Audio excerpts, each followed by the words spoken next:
Lawrence Azerrad is a Grammy Award-winning designer, creative director, and founder of LA Design, a multidisciplinary branding and design studio focusing on developing the identities, graphics, and immersive experiences with cultural institutions, brands, and musicians ready to visualize the future.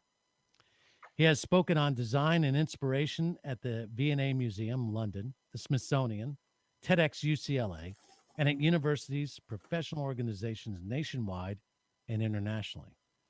An exhibit that Lawrence co curated called The Future Happening Designing the Future of Music will open online this April, hosted by the Museum of Design Atlanta. We're going to explore some of what that's about. Last year, Lawrence authored and launched an academic program with the Imperial College of London and the Future Lab at California College of the Arts. We're going to explore why the most important album art has not yet been invented. Welcome, Lawrence. I wanted to say something to lead off that I knew about Lawrence walking to the AIGA office in New York, and there was a magazine on the table, and it was a music magazine, and it was structured with Lawrence and in it mainly, and I saw the vision of his mindset, and I said, this man must be phenomenal. The way this magazine was put together at that point. And actually, I brought him onto a radio show at that time, and here we are. I'm so glad, Lawrence, you're on with us tonight. Thank you, Spencer. Thank you. Well, Thank you. Lawrence, the follow-up question to what Spencer just said, what was your first impression when you met Spencer? Oh, I mean, the guy has worked on so many great album covers and so many great projects. You're talking, Talking Heads, the one that I could think of right now, and so many legends. And it's important that we appreciate people that not just have the talent, but the encyclopedic knowledge and relationships in the business and the profession. And, you really can't know where you're going unless you know where you've come from. And Spencer is certainly a master. Especially, I got my start in the West Coast, and Spencer really kind of like owning the New York East Coast album cover school. So it's an honor and thrill to be friends and collegial and colleagues with Spencer. I feel the same way about you, Lawrence. Thanks. And Thank you. we have great respect for each other. I think that's important in this world today, to be together, and share the stories. Well, let me just say that I love everybody that's part of this podcast here today. I just met Lawrence, but I can tell already that there's an instant connection between us. And Lawrence, we'll get to some of these questions that we have for you, but you made a real interesting observation. I've noticed this on the radio as well, between New York and LA. There's definitely a distinction between the mood, the fiber, the ambiance, the je ne sais quoi, if you want to call it, the way about people in New York and Los Angeles differ. Is there a way that you could describe it, perhaps maybe give us the distinction in your mind, what that would be? Because there's definitely different energy, and I just can't really place my finger on it. I don't know what it is. Well, I think if we look at the Generation Z, Generation Y, the kids, I don't want to age myself or sound too old, that those boundaries are largely dissolving. And it doesn't matter when you're on TikTok, if you're in Taipei or in Berlin or in, Oshkosh, we're all kind of like, the internet and social media has really kind of, I think, dissolved a lot of those boundaries and styles, and kind of geographical kind of relationships, largely speaking. You still have kind of, a vibe when you go to New York, and there's a certain vibe in Seattle and California and this and that. But we're becoming more and more we're able to share media and information and music and technology much more freely. And I think it's incumbent on us as makers of design and who people kind of, that's the main way they connect to our content and our medium, that we adopt that kind of fluidity and rise to that challenge by being kind of speaking more globally. Mm-hmm. I could definitely understand that. And here's another way to basically visualize the difference between LA and New York. Okay. I could do it with food. Okay. Coney So Island hot dogs and Pink's. It's like yeah, just two different styles of how they serve it. Different things on those hot dogs. But different things. it's really fun to discover, isn't it? It is. You got the Chicago dog, Right. and that's just because that's one thing you can't get through Instagram or TikTok, is a Philly cheesesteak. I mean, you could get pictures of it, but it's hard to get the actual cheesesteak through Right.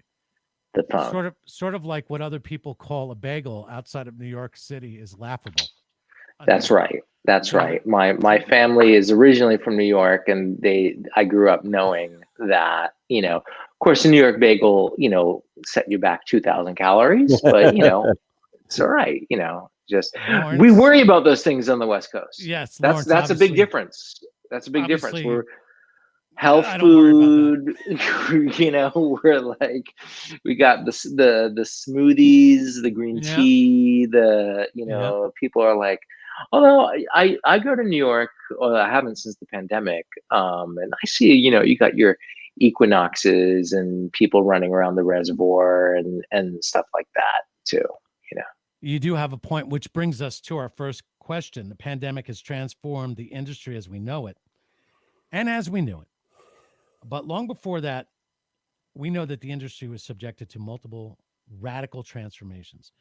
Why is it important that we challenge what we consider what art for music is, but also who we consider as voices to examine? Oh man, Zach. Obviously, the way the pandemic has impacted musicians' lives and the way it has impacted audiences' lives, we can't go to a concert right now, and I think it'll be safe to say that it'll be a while until we're able to go to a concert and share that musical experience in person with each other. But long before all that, we've mostly been listening and connecting to music through streaming audio. And streaming audio is a wonderful thing. You can listen to any song, anytime, any place. If you want to listen to, 1930s jazz from, Ottawa, you can right now this very second in your pocket. But it's also changed the way we interact with music, and the way we purchase music, the way we appreciate music. So I think it's important for people who make music and people who create the things that deliver music, and not just to the packages, but also the way we interact with it online and the way we consume it in its videos and its live experiences, that we need to also, if we're going to stay relevant as creatives and as a business, transform the way we make it interesting for the audience. So that means not staying, wed to traditional media. We need to think of exciting things in AR and VR and in online productions and different experiences on your phone, and really embrace as much diversity and technology as we can. And then also, as our society is waking up to, rightfully so, the need to appreciate more diversity in voices, as far as music makers and who's appreciating the music. It's important, I think, to give more space to people of different nationalities, different cultures, different geographic locations, obviously, of course, different genders, that we really need to celebrate as many people's stories as possible, because music is what connects us to the human experience. And we all have a story to tell, and we all have a history and a culture that we come from. And music and the shared music experience is what ties us to those stories and cultures and experiences and histories. And I think because there's no more bin space in, you know, your Tower or your Virgin or your other music or wherever you are, that technology allows us to appreciate and respect and access and understand each other's stories more and enjoy each other's stories more. And if we enjoy each other's stories more a little bit, perhaps we could understand each other a little bit more too, politically and socially and culturally, and make this world a little bit of a better place.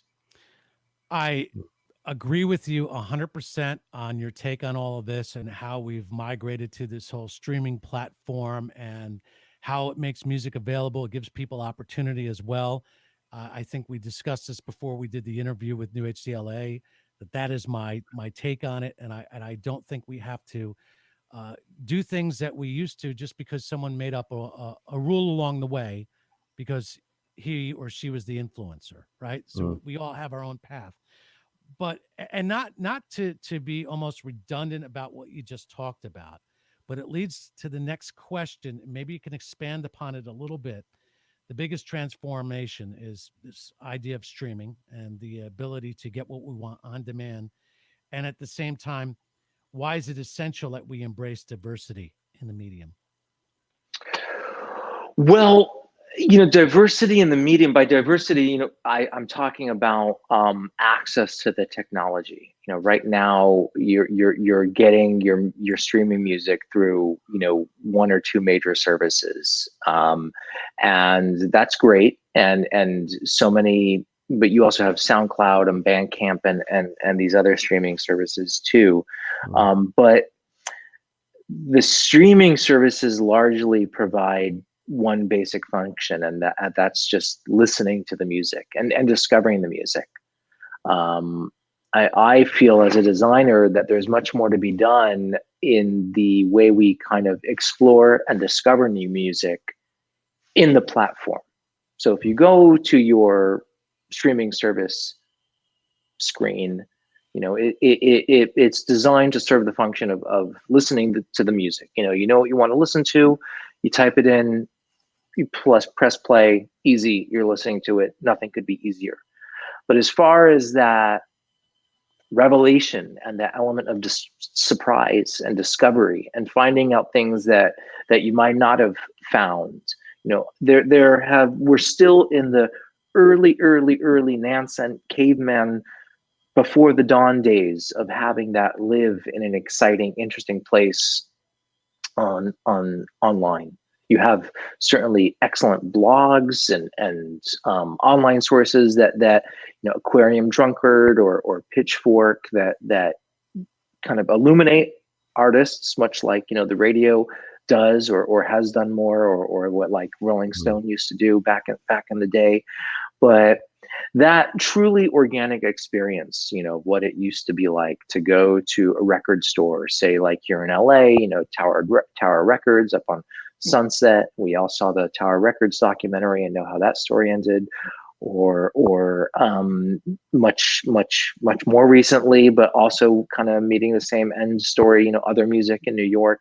You go into a record store like that, there's this whole ecosystem. There's something in the air, there's something in the spirit, there's an electricity to it. The people that work there live, eat, and breathe music and know music. There's this kind of like encyclopedic knowledge about the music, but you don't even necessarily need the people that work there, because you could just walk through the stores and hear what's on the PA, but also see what's in the bins, and something that might have just caught your eye just out of the corner of it, you know, you'd be kind of attracted to go over there and say, hey, what's that, or what's this, or what's that cool person over there looking at. There's that I think is part of the organicness of discovery. And the same thing goes for when you go to a museum, you know, and you're walking through the museum or a bookstore, and you're just kind of exposed to stimuli around you, and you uncover paths to new things that you might not have discovered. And that experience, I think we would do well to, I don't want to say replicate, because, you know, that's trying to repeat something that you can't. You know, you will never get the analog kind of copy of that, but something that leads to that kind of sense of discovery and fun and wonder and awe. That I think is what's lacking as far as, when I'm talking about diversity of media, and we need to embrace technology, but find ways to use technology better and make it more exciting. I think that my take, and you Okay. might agree with me, is how the broadcast arts do play into this, and that the disc jockey still has a role to excite people and to give them the stories behind the artist, or to present the artist in a fun, interesting way. Whether you're streaming and you're available on an app, which is a nice immersive experience, which has the visual and even some sort of textual process to it, where you have all the goodies and you get the little information, and you could share with your friends immediately. Like, "Hey, look what I discovered." I mean, I heard, that old guy, Zach Martin, saying that this young artist is really cool and it's one of her favorites, or, it's one of his favorites. And by the way, that adds some credibility. And for a younger person, it gives them sort of like that, hey man, this older guy values me and my opinion and what I think is cool too. So that when I go to mom and dad, like, hey, I don't understand. Like, you don't like this, but the old guy, Zach, he likes it. I'm listening to the radio. So I still think that there's part that the radio and the traditional broadcaster can play, but you got to migrate to where everybody is. And I've noticed a lot more people listening and interacting in their hand. You got to have the radio. Yeah. Yeah. It's um otherwise we're just kind of in our own little pods. Right. That it's essential that we share and discover, and that's why people like Instagram so much, is because you're kind of sharing this experience with your friends. And that's why the concerts are so important, is because you share that experience with others, and Right. that's a bonding experience. But yeah, I we need to support radio. We need to support public radio, and we need to it's a major human part of discovery. Otherwise, you can't leave it up to algorithms and Right. the music genome. I think that, you bring up a good point. And me as an independent broadcaster, I decided to go out on my own. Spencer knows about this. New HD, you see the symbol up there on the screen. We have New HD in New York and New HD LA, and we're going to grow. But I'm trying to offer the artist a platform, regardless of their genre. I cross genres all the time. And I think the deal is, if we're going to make this work, we're taking it out of the hands of the big corporations and we're putting it into the hands of smaller people. And if we're going to make all of this work, we have to work together. And that means we got to support one another on social media. That means we have to open up our minds. That means we have to embrace the diversity. We also have to give people a chance, and some of the people have been excluded for many years. But let's move on. Looking at Sure. the academic program with the Imperial College of London and the Futures Lab at California College of the Arts, graduate design students examine solutions to the challenges the industry faces using speculative technologies. Can you tell us a bit about speculative design and why our best ways to connect to music through design may not have been invented yet? Yeah, this is really awesome. This is wild. Speculative design is when you look at a problem that you have, any kind of problem, a social problem, a problem with the weather. You analyze any issue that needs to be addressed, and you simply say, what if we could just invent something that could solve that problem? And then you work backwards from that and you invent it and you figure it out, because everything ultimately is figure outable. That's how, the wheel got invented, or the automobile, or the light bulb. Somebody said, what if you could put like light in a piece of glass, and then you could read a book at night. So it's really starting at a place much further out from where we are now, and saying, you know, what is lacking in your Amazon Echo, or your Alexa, or your home speaker system? What is lacking in your discovery system? How can we use technology that's not even yet invented yet? What if you could just kind of use the power of creativity and think about, if you had magic powers of invention or magic powers of innovation, what you would design or what you could design, and then you go ahead and design it. So to be more specific, some of the students at the Imperial College in London, some of the students were looking at, in London, you got a lot of buskers out on the street. And in London, they regulate the buskers, and they're all like excellent musicians and the professionals. And a lot of them have incredible virtuosity. And you have these people who have played music all their life, and people are just walking on by, no problem. What if these students were so brilliant, they came up with this idea where there was kind of like a LED projection on the sidewalk in front of them, and people could dance and interact with the music, kind of like the Dance Revolution type of thing. But you could also tip the musician, electronically, or you could download their music or follow them or support them online and have this kind of further level of engagement that kind of figures out a way to make that that solves that problem. Another one, how do we kind of develop a digital piece of jewelry to share memories from concerts and store memories and share those with others in your concert, and then perhaps even see the other memories that other people in the concert that you're going to are sharing and experiencing. So you have this kind of like collective sense of engagement. So it's on one level, it sounds kind of like magic, kind of crazy pie in the sky idea type of stuff, but at the same time, putting a human on the moon was also like the same type of like, that's crazy, or why would you want to put a human in a machine that flies in the air? And now we do it, millions of people a day fly through the air. So it's looking at, what are the problems that we face, and how do we face it? So that's just some of the ideas. So the students kind of discover or examine where there might be pressure points or problems in the industry, and then they figure out, what kind of problems they want to solve, and then they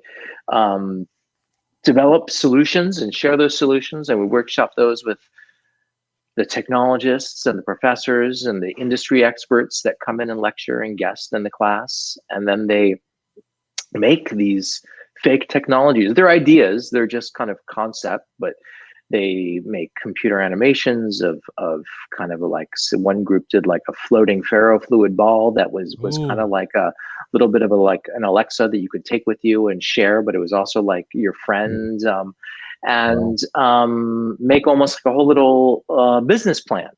But you'd be surprised how many of these ideas actually become actual technologies and businesses and professions. And we're actually in the museum exhibit that you mentioned at my intro, showcasing technology, a company that it was developed by one of the students when I first started the program a couple of years ago. And now he has 7 employees and a CTO and a global staff around the world, and was just named one of the tech stars in their innovation incubator. And these people are figuring out what kind of future we want to live in and how they can create the things to make that future better. So that's what speculative design is all about. I think that we're on the verge. One of the, I think, positive things that come out of COVID-19, we're on the verge of a new renaissance. Yeah.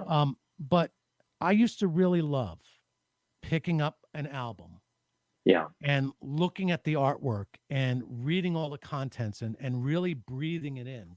And I hope that as we move forward, technologically speaking, we don't lose that essence, that we don't lose the visual arts, that we don't have. Yeah, Go ahead. I want to add to that, Zach. I think I mentioned this on a show before. I had lunch with Jeffrey Keaton, who was the head of MTV at that time. And we were sitting at lunch, and you know what he said to me? He said, Spencer, these kids have lost it. They're too much on computer. They don't know what a pencil is. And that's not good. And then myself and Judith put a book together, which the basis of was designers picking up traditional design and importing it and making it into a design, which is using things around you, you know, which makes it more of a one-to-one with the environment.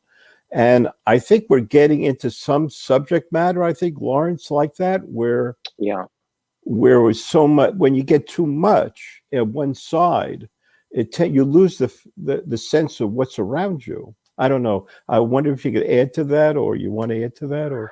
Sure. I think both of you are saying a really prescient thing that's important to remember, is that we need, and you're both getting at this idea, if I'm reading it right, that we need to have richer, more complex experiences. We could use, we could stand to use richer, more diverse, more experiences with more depth.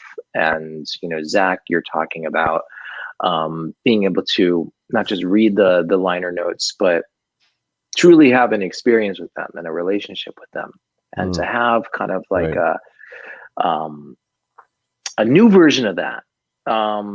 Because, you know, and albums are great, and you know, those aren't going anywhere, and that's that, we're really happy about that too. But also asking, you know, what's next? You know, how can we take what's best about the albums and make them better, and carry that experience forward, where you're able to perhaps have something. When I say better, you know, maybe you're able to access more data or more images or more history or more stories or remembrances or experiences, or travel into the studio where the album was recorded. You know, who knows? But music and the making of music and the stories behind it there's no end to the excitement and the inspiration in there. You know, that's why it's so powerful. Well, Yeah, and I wanted to add also, which is Zach, we're talking about vinyl. That here's something that's coming back. Was in the dinosaur period. Now it's in the contemporary period. The sound is the major thing. And I know I myself are working on a vinyl now with Judith and Lawrence. I know you work on major packaging and vinyl, beautiful stuff. About the idea that this vinyl is converted into something, a new thing. And I think that's important. And it's also what Zach's talking about, because packaging is still there, thank God. So when I open up, I've opened up, Lawrence, your packaging is beautiful, and you have these different parts, and it's part of the vinyl thing, yet it's into something else. It's wonderful. You know, I hope that stays that way. But vinyl, the sound, is what is bringing this back. It's definitely vibrant, I'll tell you that. And sort of like having your breakfast cereal and reading the back of the box. And you don't know what goodies you're going to get when you open that box. And that leads us to this, because I find this a real, I think it's a very good question, because it sort of like gives us a shift of where we might be going. And one of the biggest upsides to breaking free of the two-dimensional traditional graphic design is artwork that sparks action and drives connection. And why is this shift so important? Yeah. Well, that's really what music is all about, really, is connecting us to our stories and our human experiences. And, you know, who are we if we're not working to make the world a better place? And for so many years, and it doesn't matter what country you come from or what part of the world you come from, but, you know, music is a thing that gives rise to the spirit.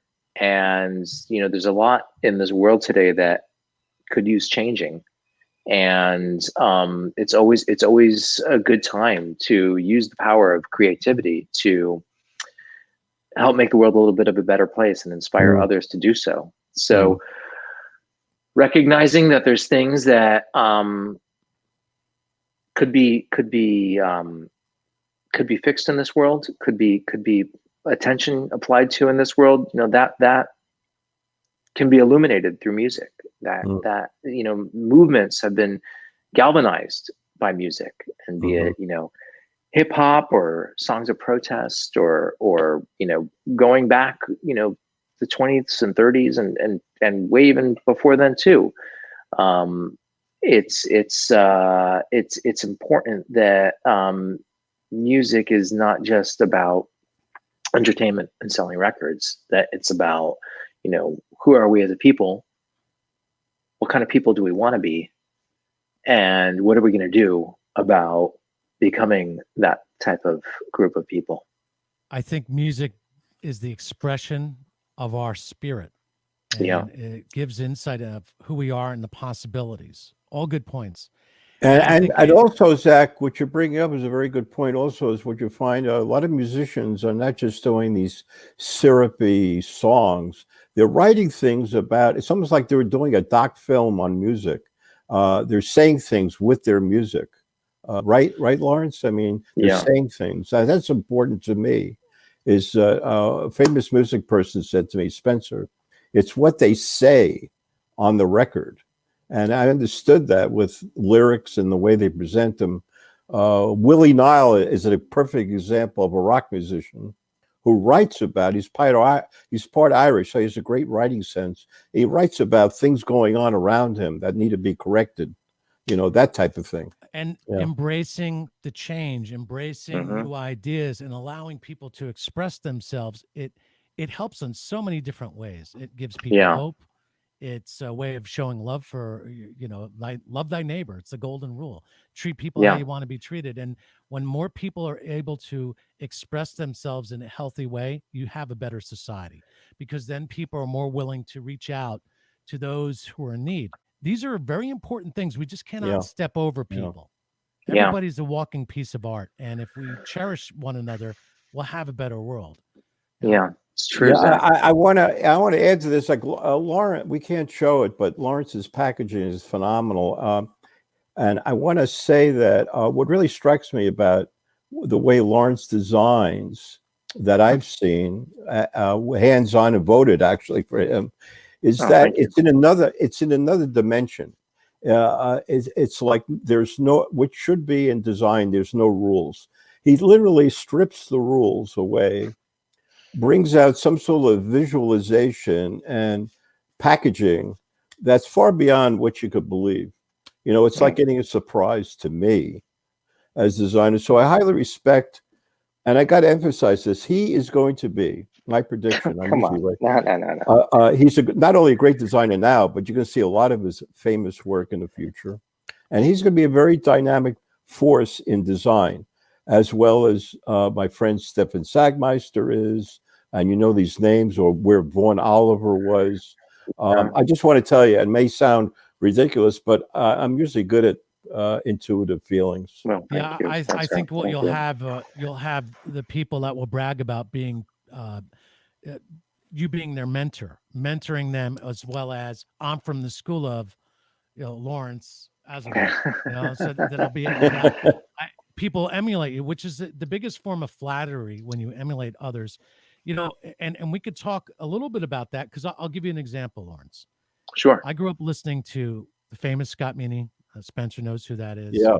Dan Ingram. All right, Dan Ingram, everybody. Ingram. Don Imus. I work with Don. I work with Don Imus. I work with Dan Ingram, and I work with Scott Meany. We're the best of friends. And I would say that I borrowed a little bit of their personas, and I made my own masterpiece of me. And now people are copying my style, which I love when I hear people copying my style. Who does it now is my daughter. I don't know what she was thinking when she decided to follow in my footsteps, but now she's following my footsteps up. Let's move over to one of your very well-known album covers, Californication by the Red Hot Chili Peppers. Yes. Yeah. That was a while ago. I think 1999. 99. That's right. And hard to where does the time go? But it was, you know, Zach and Spencer well knows that an album cover is as only as good as the music or the band, you know, and the life of the record behind it. And you know, there you had a band at a great moment in their history, and you had Rick Rubin producing it, and you know, well over 13 million people around the world went out and bought it. And it I think all of those things together make it certainly a memorable endeavor that I was fortunate enough to have a small part of. Yeah. From what I remember, it is a picture of a pool, and it's, I guess, overlooking Malibu, and then you have the orange clouds reflecting in the pool. Why don't you Yeah. give us a little bit of background of the actual cover itself and how you were inspired and how you came up with the idea, and where was the photo, I guess, taken? Yeah, what happens is that at that point, basically, Anthony Kiedis had said that John Frusciante, who was the guitarist at the time, he had a dream, and in the dream, the water was the sky, and the sky was the water. So that was kind of the brief, if you will, the project brief, and that there was a request for the pool to be a very like kind of basic pool, like, you know, an elementary pool. There were other ideas that we were exploring for the record that were also driven by the band. And when you're working with an artist like the Chili Peppers, or really any artist really that I work with, it's, you know, I feel like it's kind of incumbent on me as a designer to help translate what their music is about. You know, this is the visual articulation of their music. It's not my art. You know, it's their music, and I'm trying to my best to describe it visually, and you know, bring the best of my talent and skill and vision and experience to that. But you know, I still in the end have to honor or understand what it must feel like to have someone put, you know, their description, their visual description on in front of your music. So I take that with some humility and reverence and respect and sense of gravity. But there were other ideas that they were exploring that were kind of complicated, that involved them drawing blood and things like that. And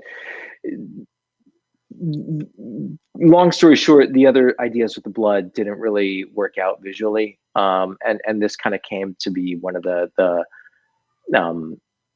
last things we turned to. And it was, so Anthony had described this dream, and this was also hard to believe. This was before Google image search. This was, I guess, before Google, or Google was just kind of becoming mainstream at the time. So you couldn't just dial up a bunch of swimming pools, but we had to find a pool in LA. It ended up being a swimming pool of a friend's parents of mine. They had this house up in the Hollywood Hills, and I had called in a bunch of location boxes, these like legal file folders that had like tons of swimming pools all over Los Angeles that we could use to rent to shoot this pool, and worked very closely with Anthony on figuring out, you know, which pool is right. And but every component was really kind of created custom for the project. You know, the photo of the water that was photographed, that made up the sky. The photographer went out to the pier and shot the ocean, and you know, there was no like, you know, just pulling that off the internet. It just wasn't that good then. The only part that was kind of like a pre-photo was the orange clouds in the sky, and we just put it in there, and it was kind of this weird psychedelic dream. Right. And John Frusciante saw it, and he was like, yeah, that's kind of what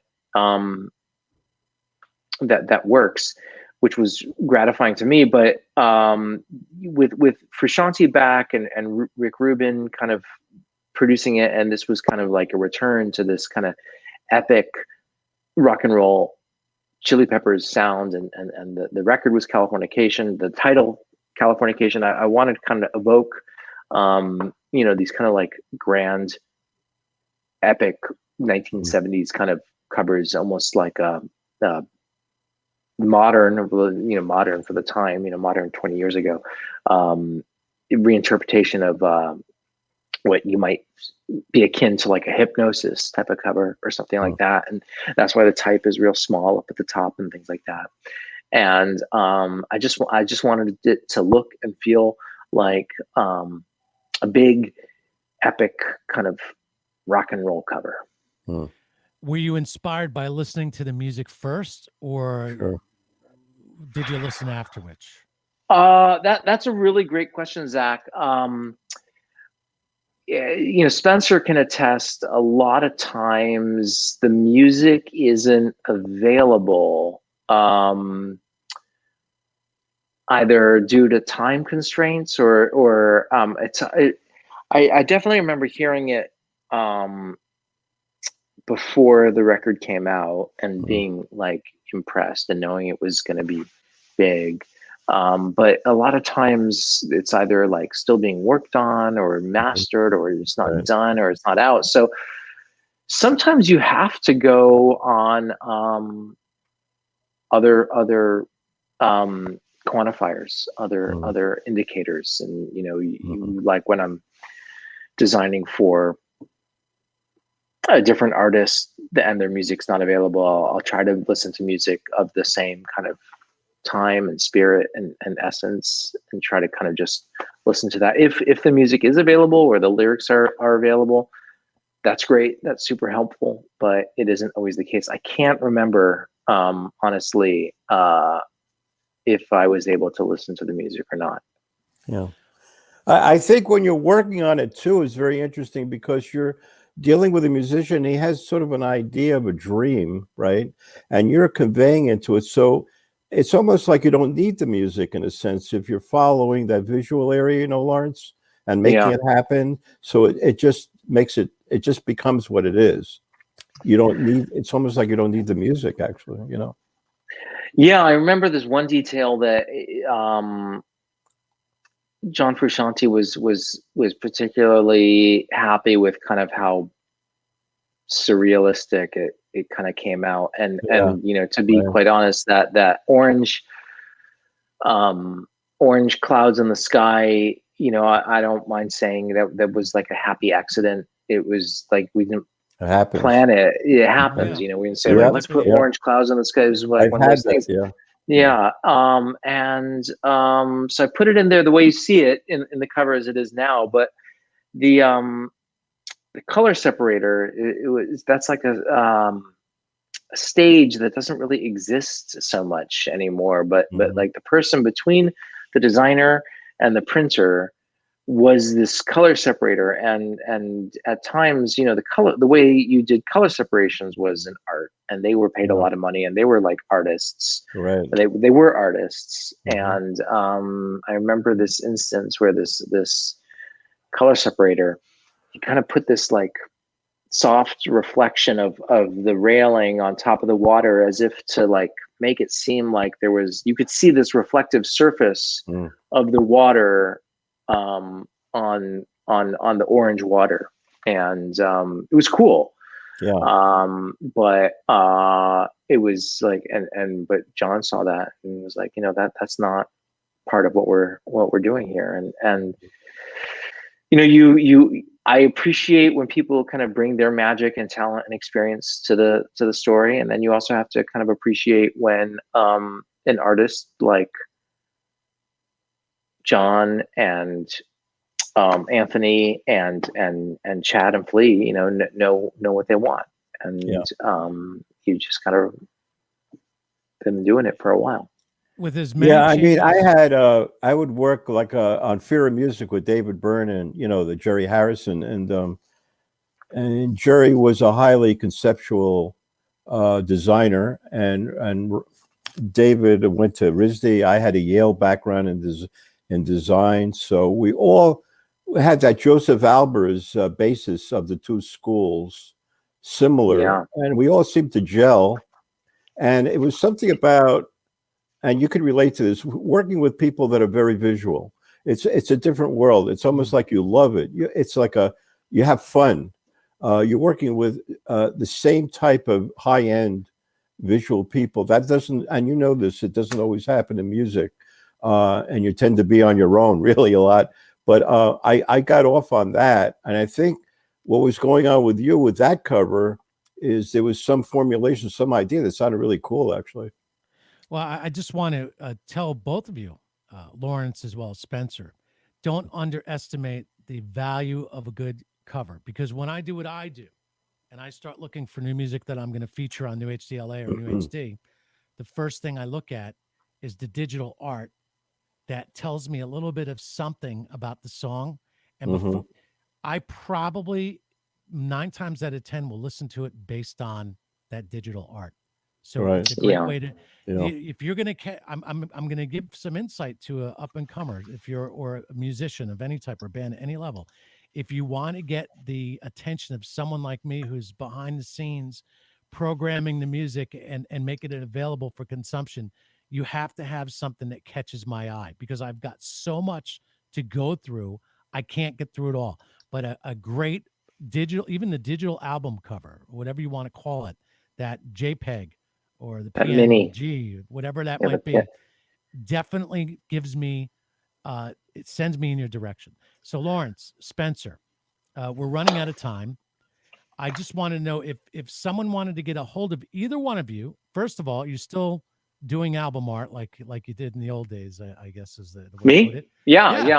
I'm still doing albums. Yeah, yeah. So if you guys are still doing what you Better than do, ever. and you got to keep doing it till you you know you're Yeah. underground.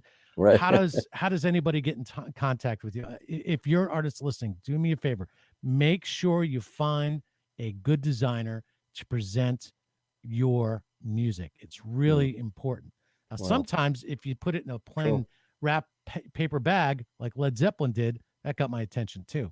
You never That know. works. That works. Yeah, you put a like Andy Warhol banana on there. That works too. Again, Yeah. I'm at laddesign.net, 2Ds. So kind of a hard URL to find, but it's worked. So okay. Well, I know how to get a hold of you now. So if I thanks. have Yeah, anybody to ask me, I'll make sure I send them your way. for Spencer, you're sure. all over social media.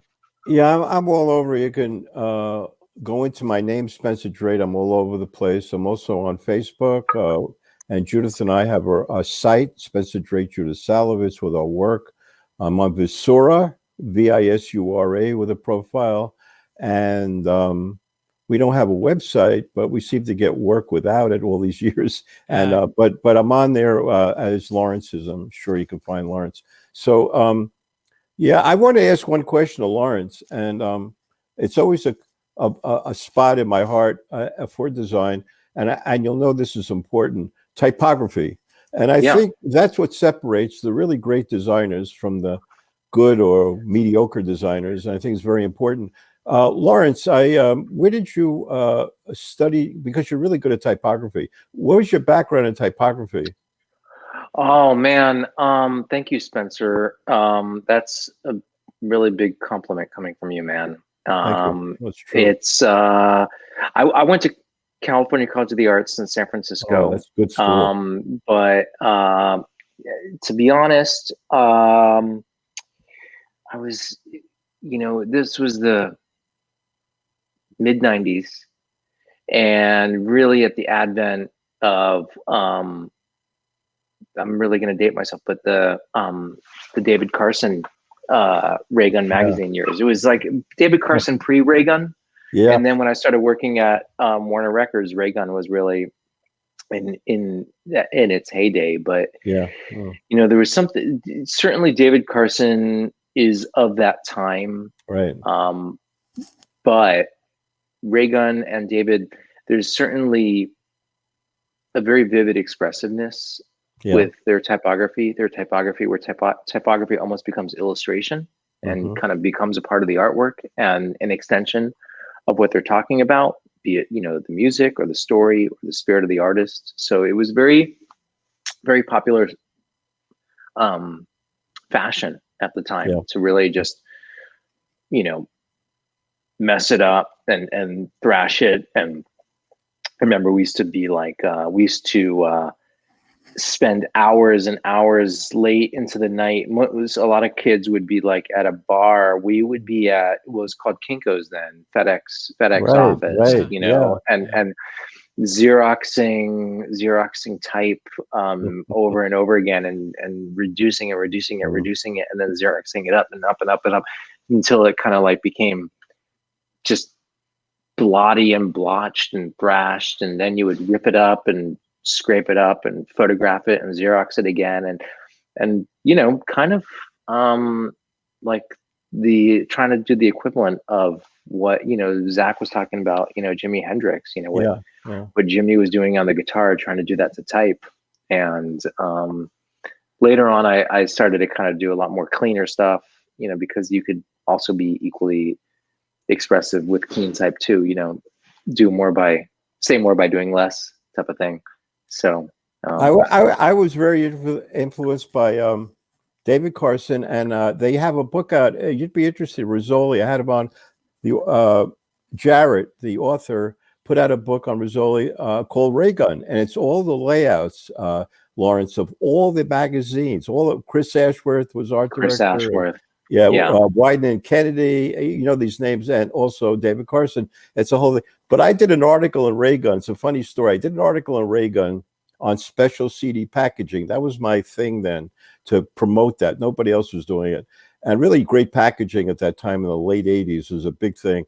And so the article goes into Raygun, and it gets printed. It comes out, and you can't read it. You cannot read it. It's like he puts the type halfway off the page, and the editor calls me up. Warner Brothers first calls me up, and they say, Spencer, I can't read this. So I got to call up the magazine. And the editor says, Spencer, we get phone calls like this. I have to apologize to you. But that's the way. I loved where he came from. He didn't care about the readability. The whole layouts were an art form. And that is, you know, that's Lawrence really breaking the rules. I don't think anybody's ever done that before him. But that was my experience with David. I loved his books. And he had that famous thing of underlining type. And so, but what the designers outside would do, they try to copy that, but they do it wrong. They have a bad typeface with a rule. David would do these things, you know, grunge it, and all the way he approached type, brilliant. Right. And I'm glad you mentioned him, because he's and same with Chris Ashworth, and you can find him on Instagram. He does incredible stuff, and the best. It's you know, whatever style you work in, you know, graffiti or classic stuff, or, you know, Peter Saville, Jamie Reed, it's or Reed Miles, you know, as long as you're authentic to who you are as an artist, you know, that's what's important. And the same goes when you're a musician, and you just have to kind of tap into authenticity and have that come through. And let's all thank our moms for raising us with alphabet soup and that cereal that was alphabet cereal, which inspired Lawrence, inspired Spencer. You know, for the most part, it all started with the alphabet soup. Thank you, Lawrence. Thank you, Zach. Thank you, Spencer. It's a real honor to hang with you guys. Honor to be. I'm glad you're on. Thank you. Yeah.